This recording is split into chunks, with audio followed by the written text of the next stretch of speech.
The satellite image shows nothing but forest, 64 square miles of unbroken green, no roads, no trails, no structures. But when search and rescue pulls the GPS data from the last hiker's phone, they find something impossible. A route. Pete circles the same half-mile radius for 11 hours straight, walking in perfect loops until the signal dies. The phone is never found. Neither is she, and she's not the first. Welcome to the faint whisper, where missing person files don't end, they echo. Authorities have suspended the search for 29-year-old Rebecca Torres, last seen entering the Cascade Borderlands Trail System 9 days ago. Her vehicle was located at the unmarked trailhead Key Still in the Agation. Torres is the fourth person to disappear in this region since 2018. Case 1. Iron Hollow isn't on most maps. Not because cartographers forgot it, but because the borders keep changing. It's a valley in the Appalachian backcountry, roughly 12 miles long and 4 miles wide. Locals call it the Fold because the ridges close around it, like hands. There's one logging road in, the same road out, except when there isn't. In June 2017, a group of 5 forestry students from Virginia Tech entered Iron Hollow to collect soil samples for a graduate thesis. Standard fieldwork. They had permits, GPS units, satellite phones. Their advisor expected them back in 4 days. On day 6, a ranger found their camp. Tents still standing, equipment neatly arranged, food untouched. But no students. The search began immediately. Dogs picked up scent trails leading in 5 different directions, each one terminating abruptly after a few hundred yards. No signs of struggle, no blood, just stopping points. 3 weeks later, one of them walked out. His name was Aaron Fields. He emerged on the logging road at dawn, barefoot, clothes torn, 26 pounds lighter. He was coherent enough to give his name and ask for water. But when investigators asked him what happened, he went silent. For 3 days, he wouldn't speak. When he finally did, his account didn't make sense. According to Aaron, the group had been hiking a ridgeline when the trail folded. He described it like a crease in fabric. One moment, they were walking east toward a known fire tower. The next, the landscape had rearranged itself. The fire tower was gone. The ridge they just descended was now in front of them. They tried to retrace their steps, but the forest wouldn't let them. Every direction looped back to the same clearing, a small meadow with a stone cairn in the center. None of them had built it. It wasn't on any map. By the second day, they realized their GPS units were malfunctioning. Not broken, malfunctioning. The coordinates kept updating, but the numbers didn't correspond to any locations on Earth. Latitude and longitude readings in impossible ranges hostes. Negative altitudes. Time stamps flickering between past and future. On the third night, one of the students, a woman named Sarah Vaughn, said she heard singing. Not human, not animal, something in between. It was coming from the cairn. Aaron said he told her not to go near it. But when he woke the next morning, she was gone. So was another student, Marcus Chen. Then, one by one, the others disappeared. He would turn his back for a moment, and they'd be gone. No footprints, no calls for help. He was alone for 4 days. He tried to leave the clearing, but every path led him back. Until on the 5th morning, he stepped through a gap between 2 trees and found himself on the logging road. Just like that. The forest had let him go. Investigators returned to Iron Hollow with Aaron as a guide. He led them to the approximate area. They found the clearing. They found the cairn. But there were no other traces. No footprints. No abandoned gear. The other 4 students have never been found. Aaron Fields left Virginia 3 months later. He refuses interviews. But a former classmate says he told her one more thing. Something he didn't tell the police. He said the forest wasn't empty. There were people in the trees, standing perfectly still, watching.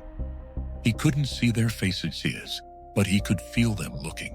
And on his last night alone, he swears one of them was Sarah.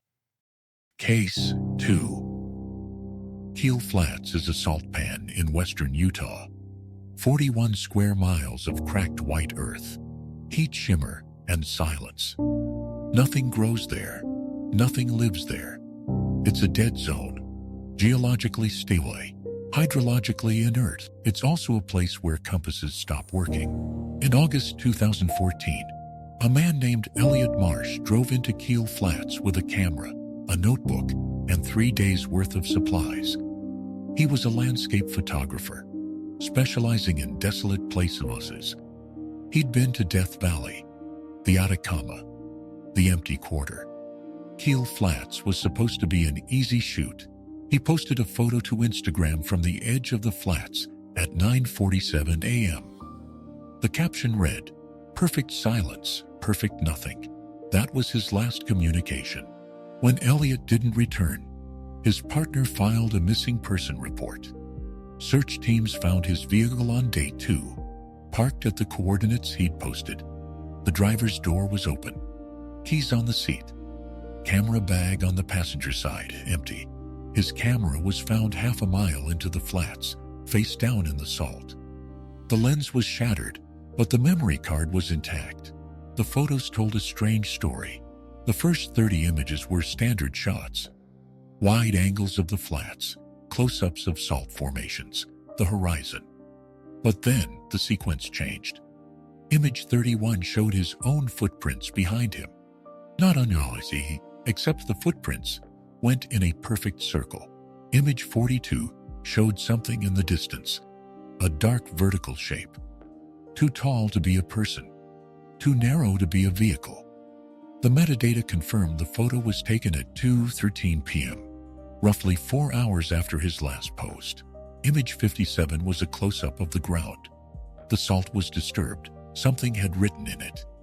Not words, symbols, loops and lines that didn't correspond to any known language. The final image, number 64, was taken at 6:39 p.m. It showed the horizon, but the angle was wrong. The camera was tilted almost 90 degrees, as if Elliot had been lying on his side. In the corner of the frame, barely visible, was a shadow, human-shaped, but it stretched the wrong direction for the position of the sun. After that, nothing. The camera was found with battery life remaining and space on the card. But Elliot had stopped shooting. Search teams combed a 5-mile radius. Thermal imaging detected no heat signatures. Drone sweeps found no traces. The salt was undisturbed except for a single set of footprints leading into the flats. They walked in a straight line for 1.3 miles, then stopped. No body, no signs of distress, just an end light, as if Elliot had evaporated. 3 months later, a hiker found a notebook buried under a thin layer of salt, 6 miles from where the footprints ended. The cover matched the description of Elliot's journal. Inside, the pages were filled with writing, but it wasn't Elliot's handwriting. The text was repetitive, the same phrase over and over, in dozens of languages. English, Spanish, Mandarin, Arabic, scripts that linguists couldn't identify. The phrase translated was always the same. It's still walking. Elliot Marsh has not been found. The notebook is held in evidence, but the case is cold. Locals avoid Kiel Flats. They say the silence there isn't natural. They say if you listen closely, you can hear footsteps, always behind you, never catching up, never falling behind. Case 3. There's a staircase in the White Mountains of New Hampshire, 63 steps, stone and mortar, leading up the side of a ridge. No one knows who built it. No one knows why. The forest has grown around it. Roots push through the cracks. Moss blankets the surface, but the stairs remain intact. Saw solid. Waiting. Hikers call it the Graylock Stairway, though it doesn't appear on any trail map. It's not an official landmark. The Forest Service doesn't acknowledge it. But people find it, usually by accident, usually when they're alone. In October 2018, a woman named Hannah Vickers was hiking solo on the Kinsman Ridge Trail. Experienced hiker. She'd done this route a dozen times. But that afternoon, she took a wrong turn. Or thought she did. She found the staircase just before dusk. It was off trail, maybe 30 yards into the trees. She almost missed it. But the angle of the light caught the edges of the steps, and something about it pulled her closer. Hannah did what a lot of hikers do. She took out her phone and filmed it. The video is 41 seconds long. It starts with her approaching the base of the stairs. Her voice is casual, curious. Okay, what is this? This is super random, just stairs in the middle of nowhere.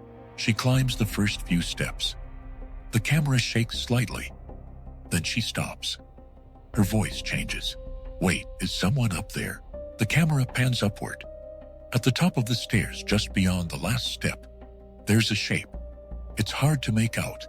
The shadows are thick, but it's person-sized. Motionless. Hannah calls out, "Hello?" No response. She hesitates, then climbs 3 more steps. The shape doesn't move. The camera zooms slightly, but the resolution is too poor to make out details. Then, audio distortion. A low hum, barely audible. It builds for 2 seconds, then cuts off. Hannah's breath catches. She says very quietly, "Oh my God." She turns and descends quickly. The video ends as she reaches the bottom. Hannah never uploaded the video, but she told friends about it that night, over text. She said the shape at the top of the stairs was a person. She was sure of it. But when she'd zoomed in, the figure had no face, just a smooth surface where the head should have been. She said she was going back the next day with better equipment. Hannah Vickers was reported missing on October 14th, 2018. Her car was found at the trailhead. Her backpack was discovered near the Kinsman Ridge Trail junction. Inside was her phone. The video was still on it. Search teams tried to locate the staircase using the footage, but the landmarks didn't match. The trees, the angle of the ridge, the light. It should have been easy to find. But after 3 weeks of searching, they found nothing. No stairs, no stone structure, just unbroken forest. A local historian reviewed the video. He said the stairs looked old, maybe 19th century, possibly a remnant of a fire tower foundation or a forgotten homestead. But there were no records of any construction in that area. Nothing in the archives. Nothing in oral history. Hannah's family hired a private search team. They used ground-penetrating radar, cadaver dogs, aerial surveys. Nothing. On the 6-month anniversary of her disappearance, a hiker found something. A single stone step, half buried in leaves, roughly 2 miles from where Hannah's backpack was found. It matched the dimensions of the steps in her video. But it was Suasi alone. No other steps, no structure nearby, just one piece, waiting. Hannah Vickers is still missing. The video has been analyzed by multiple agencies. No one can explain the figure at the top of the stairs. Some say it's a trick of light, a shadow cast by a tree. But the audio distortion? That's real. Forensic analysts isolated it, slowed it down, filtered out the background noise. Underneath the hum, there's a voice. Faint. Repeating the same word. Climb. Case 4. Lake Numi is a glacial lake in northern Alberta. Deep. Cold. Surrounded by boreal forest so thick that sunlight barely reaches the ground. It's a place where people go to disappear on purpose. Fishing. Solitude. Silences. But some people disappear and don't come back. In July 2016, a fishing guide named Carson Reed took 2 clients onto the lake. Both men were tourists from Seattle, experienced outdoorsmen. looking for northern pike. The weather was clear. The water was calm. At approximately 2:30 p.m., Carson radioed his base camp. Routine check-in. He reported that they were anchored near the eastern shore. Fishing was good, and they'd be back by 5. That was the last transmission. When Carson didn't return by nightfall, search and rescue launched. They found his boat the next morning. It was drifting near the center of the lake, engine off. No one on board. The boat was in perfect condition. Fishing gear was stowed. Life jackets were in place. Lunches were half-eaten. The radio was functional. But there was no sign of struggle. No blood. No damage. And there was something else. Something searchers couldn't explain. The boat's GPS log showed that for 37 minutes, between 2:33 p.m. and 3:10 p.m., the boat hadn't moved. It had stayed in one location, perfectly stationary, despite no anchor being deployed. The coordinates placed it in deep water, over 200 feet. Then at 3:10 p.m., the GPS showed the boat moving. Not drifting, moving, in a straight line due north at exactly 4 knots, for 18 minutes. Then it stopped right where search teams found it. No engine had been running. The ignition was off. Divers searched the area where the boat had been stationary. The lake bed was silt and rock. No debris, no bodies. But sonar picked up something strange. A structure, long and narrow, like a trench, running along the bottom of the lake.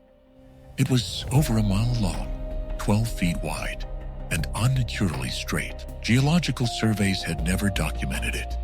It shouldn't exist. A submersible was sent down. The footage is limited, but what it shows is unsettling. The trench is smooth, too smooth. The walls are almost glassy like melted stone, and at the far end, the trench slopes downward, beyond the range of the submersible's lights. The depth gauge registered over 400 feet before the team pulled the sub back up.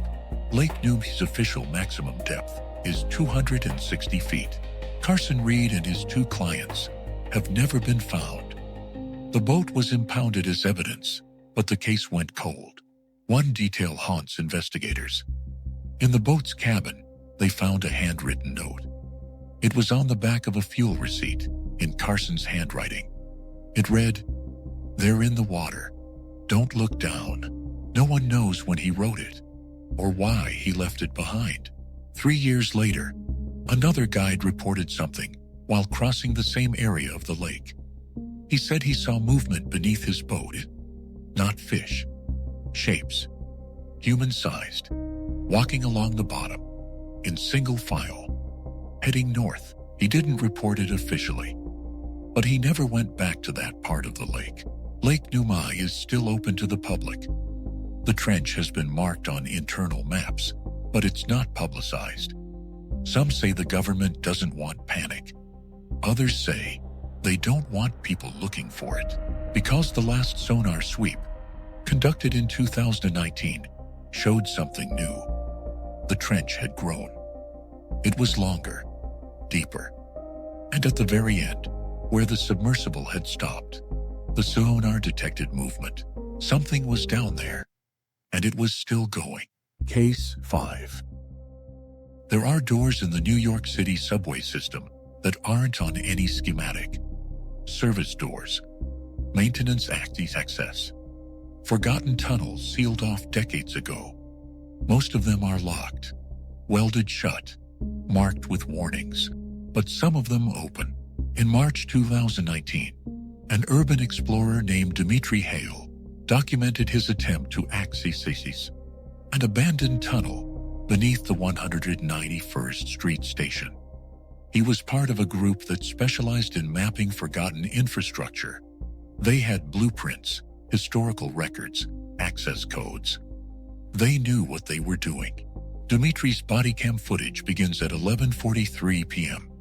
He's standing in front of a rusted door marked "Authorized Personnel Only." The door is slightly ajar. He pushes it open. The passage beyond is narrow. Brick walls, Low ceiling.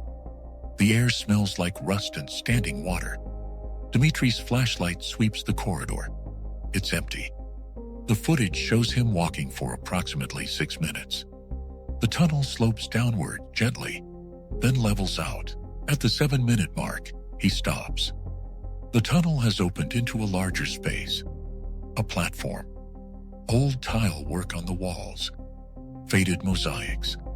It looks like a station, but there's no signage, no maps. Just a platform and 2 sets of tracks disappearing into darkness. Dimitri films the area. His voice is calm. Okay, this is interesting. Looks like a station, but I don't see any identifiers. Gonna check the tracks. He steps down onto the rail bed. The camera follows the tracks into the tunnel. After 30 seconds, the light catches something. A shape lying across the rails. Dimitri moves closer. It's a jacket. Just a jacket. No one inside. Dimitri picks it up. The fabric is damp. Cold. He checks the pockets. Empty. He sets it down and continues. The tunnel curves. The walls narrow again. Then, at the 11-minute mark, Dimitri stops. He whispers, "Do you hear that?" The audio picks up a faint sound. Rhythmic. Like footsteps. But irregular. Too many steps. Overlapping. Dimitri turns. The camera swings back toward the platform. The tunnel is empty.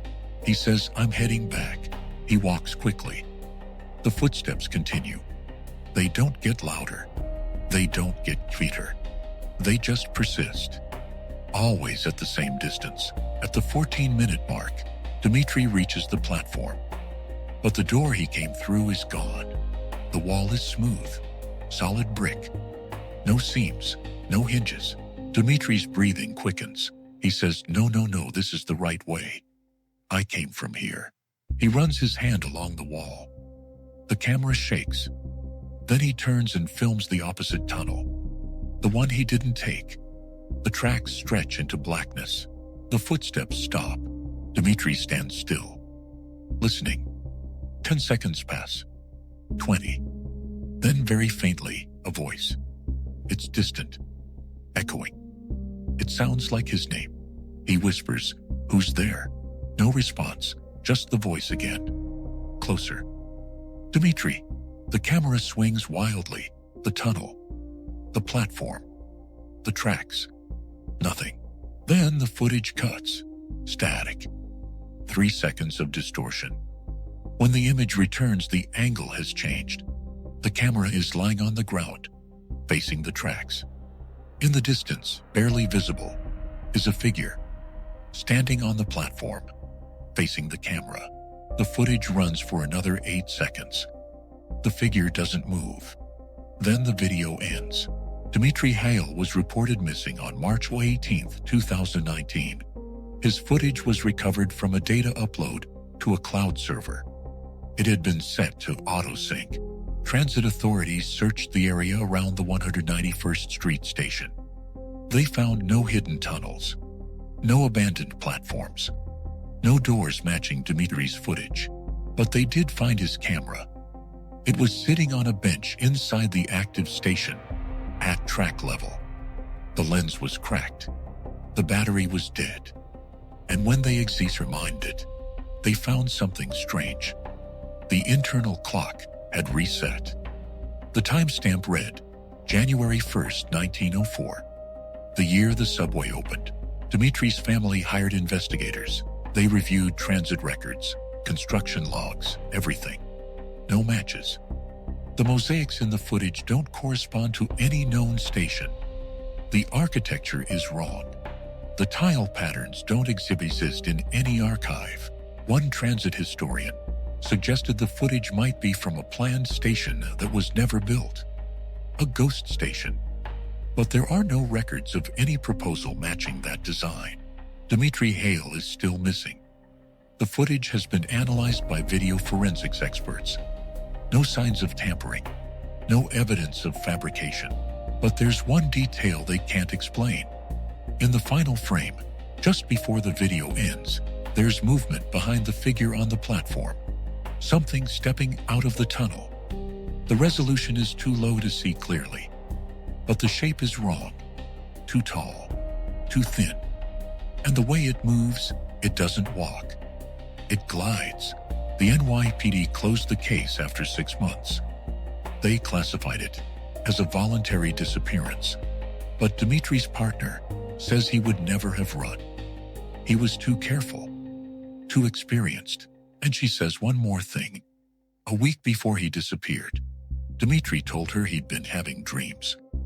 The same dream every night. He was standing on a subway platform, Olive, waiting for a train. And when the train finally came, it had no windows, just doors. And when the doors opened, there was nothing inside, just darkness and footsteps. 5 locations, 5 disappearances, no bodies, no explanations. But there's a thread. Iron Hollow, Kiel Flats, the Graylock Stairway, Lake Numi, the Redline Passage. Geographically, they have nothing in common. Different climates, different elevations, different ecosystems. But topographically, they share something. Each location exists, it's in a kind of absence, a gap. Iron Hollow is unmapped. Kiel Flats is hydrologically inert. The stairway leads nowhere.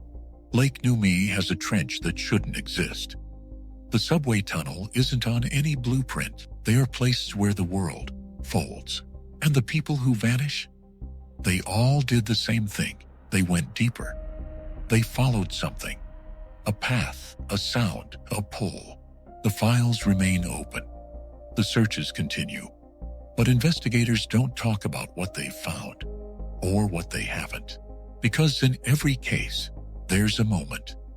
A last communication. A final photo. A piece of evidence that suggests the missing didn't leave. They were taken. Not by force, but by invitation. There are places on this earth that don't want to be found. And once you find them, they don't let you leave. If you're hiking, if you're exploring, if you take a wrong turn and find something that doesn't belong, don't go closer.